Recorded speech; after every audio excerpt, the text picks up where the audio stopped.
নমস্কাৰ বন্ধু বান্ধৱীসকল, মই লক্ষ্যজ্যোতি শইকীয়াই আপোনালোক সকলোকে the education hub Assam YouTube চেনেলটোলৈ স্বাগতম জনাইছোঁ।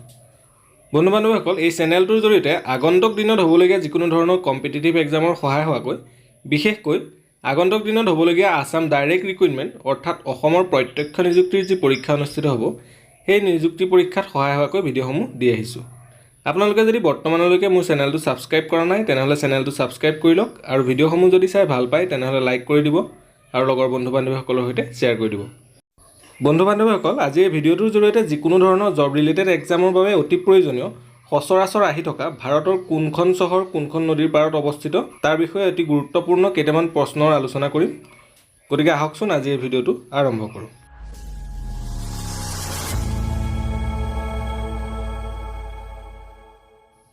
আজিৰ ভিডিঅ'টোৰ প্ৰথমটো question, Bengaluru is situated on the bank of which of the following river? তলৰ কোনখন নদীৰ পাৰত বেংগালুৰু অৱস্থিত? বেংগালুৰু হৈছে কৰ্ণাটকৰ ৰাজধানী। এই ৰাজধানী চহৰ বেংগালুৰু কোনখন নদীৰ পাৰত অৱস্থিত? ইয়াৰ শুদ্ধ উত্তৰটো হ'ল option number C, Vishwabharati. Vishwabharati নামৰ নদীখনৰ পাৰত বেংগালুৰু চহৰখন অৱস্থিত। Question number 2, Karwar is situated on the bank of which of the following river? তলৰ কোনখন নদীৰ পাৰত কাৰৱাৰ অৱস্থিত? কাৰৱাৰ হৈছে কৰ্ণাটকৰ এখন চহৰ। সেই কাৰৱাৰখন কোনখন নদীৰ পাৰত অৱস্থিত? ইয়াৰ শুদ্ধ উত্তৰটো হ'ল option number D, Kali river. এই কালি ৰিভাৰখন আৰাবিয়ান চি অৰ্থাৎ আৰৱ সাগৰত গৈ পৰিছেগৈ। Question number 3, city of Ahmedabad is situated on the bank of which of the following river? Ahmedabad চহৰ তলৰ কোনখন নদীৰ পাৰত অৱস্থিত? আহমেদাবাদ হ'ল গুজৰাটৰ এখন চহৰ আৰু সেই চহৰখন সাবৰমতী নদীৰ পাৰত অৱস্থিত। আৰু এই সাবৰমতী নদীখনৰ কাষতেই মহাত্মা গান্ধীয়ে বসবাস কৰা সাবৰমতী আশ্ৰমখন অৱস্থিত। আৰু এই সাবৰমতী নদীখন বৈ গৈ আৰাবিয়ান চি অৰ্থাৎ আৰৱ সাগৰত গৈ পৰিছেগৈ। 4 নম্বৰটো question, city of Patna is located on the bank of which of the following river? তলৰ কোনখন নদীৰ পাৰত পাটনা চহৰ অৱস্থিত? পাটনা হৈছে বিহাৰৰ ৰাজধানী চহৰ। সেই ৰাজধানী চহৰখন অৰ্থাৎ পাটনাখন কোনখন নদীৰ পাৰত অৱস্থিত? ইয়াৰ শুদ্ধ উত্তৰটো হ'ল option number B, Ganga. Ganga হৈছে ভাৰতৰ আটাইতকৈ দীঘল নদী আৰু সেই গংগা নদীৰ পাৰতেই বিহাৰৰ ৰাজধানী পাটনা অৱস্থিত। 5 নম্বৰটো question, Guwahati is located on the bank of which of the following river? Guwahati তলৰ কোনখন নদীৰ পাৰত অৱস্থিত? ইয়াৰ শুদ্ধ উত্তৰটো হ'ল অপশ্যন নম্বৰ ডি, ব্ৰহ্মপুত্ৰ। আমাৰ অসমীয়া জাতিৰ আয়ুস ৰেখা ব্ৰহ্মপুত্ৰ নদীৰ পাৰতেই অসমৰ গুৱাহাটী আৰু ডিব্ৰুগড় চহৰখন অৱস্থিত। ব্ৰহ্মপুত্ৰ নদীখনক বাংলাদেশত যমুনা নামেৰে জনা যায়। Next question, 6 number, Madurai is located on the bank of which river? Madurai কোন নদীৰ পাৰত অৱস্থিত? মাদুৰাই হৈছে তামিলনাডুৰ এখন চহৰ আৰু এই চহৰখন কোনখন নদীৰ পাৰত অৱস্থিত? ইয়াৰ শুদ্ধ উত্তৰটো হ'ল অপশ্যন নম্বৰ ডি, ভাগাই। ভাগাই নামৰ নদীখনৰ পাৰত মাদুৰাই চহৰখন অৱস্থিত। 7 নম্বৰটো কুৱেশ্যন হ'ল, Rajahmundry is located on the bank of which river?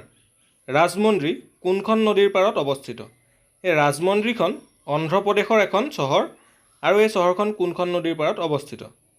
ইয়াৰ শুদ্ধ উত্তৰটো হ'ল option number B, Godavari. Rajahmundry Godavari নদীৰ পাৰত অৱস্থিত। 8 নম্বৰটো question, Agra is located on the bank of which of the following rivers? Agra তলৰ কোনখন নদীৰ পাৰত অৱস্থিত? আগ্ৰা হৈছে উত্তৰ প্ৰদেশৰ এখন চহৰ আৰু এই আগ্ৰাতেই তাজমহল অৱস্থিত, যাৰ কাৰণে আগ্ৰাক তাজ চিটি হিচাপেও জনা যায়। তাৰ উপৰিও আগ্ৰা হৈছে ইউনেস্কোৰ দ্বাৰা স্বীকৃতিপ্ৰাপ্ত ৱৰ্ল্ড হেৰিটেজ ছাইট অৰ্থাৎ বিশ্ব ঐতিহ্য ক্ষেত্ৰ। এই আগ্ৰা চহৰখন অপশ্যন নম্বৰ এ, যমুনা অৰ্থাৎ যমুনা নদীৰ পাৰত অৱস্থিত। Question number 9, Bareilly is located on the bank of which of the following river? Bareilly তলৰ কোনখন নদীৰ পাৰত অৱস্থিত? বৰেলী হৈছে উত্তৰ প্ৰদেশৰ এখন চহৰ আৰু এই চহৰখন কোনখন নদীৰ পাৰত অৱস্থিত? ইয়াৰ শুদ্ধ উত্তৰটো হ'ল option number B, Ramganga. Bareilly Ramganga নামৰ নদীখনৰ পাৰত অৱস্থিত। Question number 10, Kolkata is situated on the which of the following river bank? তলৰ কোনখন নদীৰ পাৰত কলকাতা অৱস্থিত? ইয়াৰ শুদ্ধ উত্তৰটো হ'ল option number C, Hooghly river.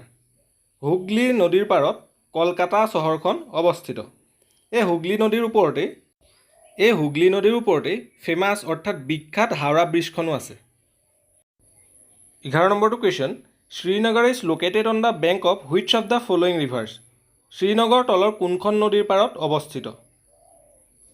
Srinagar হ'ল জম্মু এণ্ড কাশ্মীৰৰ ছামাৰ কেপিটেল, আৰু এই কেপিটেলখন কোনখন নদীৰ পাৰত অৱস্থিত? ইয়াৰ শুদ্ধ উত্তৰটো হ'ল option number C, Jhelum river অৰ্থাৎ জেলাম নদী। এই জেলাম নদীৰ পাৰতেই শ্ৰীনগৰ চহৰখন অৱস্থিত।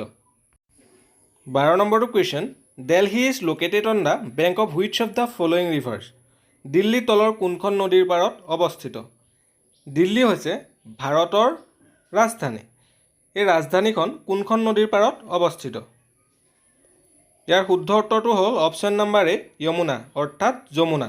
যমুনা নদীৰ পাৰত দিল্লী চহৰখন অৱস্থিত। এই যমুনা নদীখন গংগা ৰিভাৰৰ আটাইতকৈ ডাঙৰ tributary. 13th number question, on the banks of which river is Lucknow situated? কোনখন নদীৰ পাৰত লক্ষ্ণৌ অৱস্থিত? লক্ষ্ণৌ হৈছে কেপিটেল চিটি অফ উত্তৰ প্ৰদেশ। উত্তৰ প্ৰদেশৰ ৰাজধানী চহৰ হৈছে লক্ষ্ণৌ, আৰু এই লক্ষ্ণৌ কোনখন নদীৰ পাৰত অৱস্থিত? ইয়াৰ শুদ্ধ উত্তৰটো হ'ল option number D, Gomti. Gomti river অৰ্থাৎ গোমতী নদীৰ পাৰত লক্ষ্ণৌ চহৰখন অৱস্থিত। 14 নম্বৰটো question, on which river bank Manali is situated? কোন নদীৰ পাৰত মনালী অৱস্থিত? মনালী হৈছে হিমাচল প্ৰদেশৰ কুল্লু জিলাৰ অন্তৰ্গত প্ৰাকৃতিকভাৱে পৰিপুষ্ট এখন অতি সুন্দৰ ঠাই, আৰু এই ঠাইখনলৈ প্ৰায় সংখ্যক মানুহে মধুচন্দ্ৰিকা পালন কৰিবলৈ যায়। এতিয়া মধুচন্দ্ৰিকা মানে কি আপোনালোকে মোক কমেণ্টত জনাব। এই মানালীখন কোনখন নদীৰ কাষত অৱস্থিত? ইয়াৰ শুদ্ধ উত্তৰটো হ'ল option number D, Beas. Beas নদীৰ পাৰত মানালী ঠাইখন অৱস্থিত। 15th number question, how many states and union territories does river Ganga basin কভাৰ্ছ in India? ভাৰতত গংগা নদী অৱবাহিকাই কিমান ৰাজ্য আৰু কেন্দ্ৰীয় শাসিত অঞ্চল সামৰি লৈছে? ইয়াৰ শুদ্ধ উত্তৰটো হ'ল অপশ্যন নাম্বাৰ এ, 11। অৰ্থাৎ গংগা অৱবাহিকাই 11খন কেন্দ্ৰীয় আৰু ৰাজ্যশাসিত অঞ্চল সামৰি লৈছে। 16th number question, on which river bank Haridwar is situated? কোনখন নদীৰ পাৰত হৰিদ্বাৰ অৱস্থিত? হৰিদ্বাৰ হৈছে উত্তৰ প্ৰদেশৰ এখন ঠাই, আৰু এই ঠাইখন কোনখন নদীৰ পাৰত অৱস্থিত? ইয়াৰ শুদ্ধ উত্তৰটো হ'ল option number C, Ganga. Ganga নদীৰ পাৰত হৰিদ্বাৰ নামৰ ঠাইখন অৱস্থিত।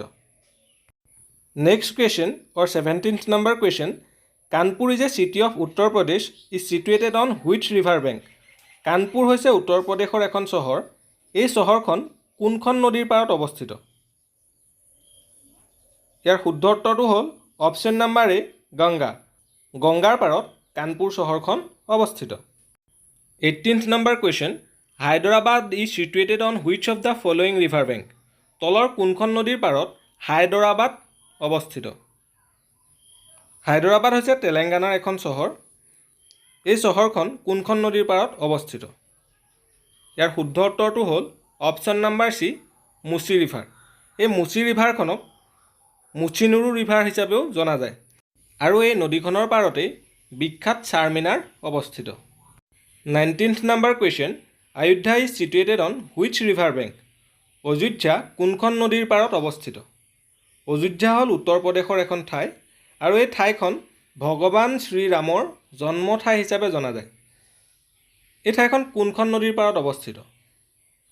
ইয়াৰ শুদ্ধ উত্তৰটো হ'ল অপশ্যন নাম্বাৰ ডি, চৰায়ু। চৰায়ু নদীৰ পাৰত অযোধ্যা নামৰ ঠাইখন অৱস্থিত। অযোধ্যাক সাকেত হিচাপেও জনা যায়। 20th number question, Surat is situated on which of the following river bank? তলৰ কোনখন নদীৰ পাৰত চুৰাট অৱস্থিত? এই চুৰাট হৈছে গুজৰাটৰ এখন পৰ্ট চিটি অৰ্থাৎ বন্দৰ চহৰ, আৰু এই চহৰখনক আগতে সূৰ্যপুৰ বুলি জনা গৈছিল। এই চহৰখন কোনখন নদীৰ পাৰত অৱস্থিত? ইয়াৰ শুদ্ধ উত্তৰটো হ'ল option number B, Tapi river. Tapi নদীৰ পাৰত চুৰাট অৱস্থিত। Next question, or 21st question, which of the following river originate as well as ends in the territory of India? তলৰ কোনখন নদী উৎপত্তি হোৱাৰ লগতে ভাৰতৰ ভূখণ্ডতে শেষ হয়? ইয়াৰ শুদ্ধ উত্তৰটো হ'ল অপশ্যন নাম্বাৰ ডি চম্বল। চম্বল নদীখন ভাৰতৰ ভূখণ্ডত উৎপত্তি হোৱাৰ লগতে ভাৰতৰ ভূখণ্ডতে শেষ হৈছে। 22 number question, which of the following river is known as Dakshin Ganga? তলৰ কোনখন নদী দক্ষিণ গংগা নামেৰে জনাজাত?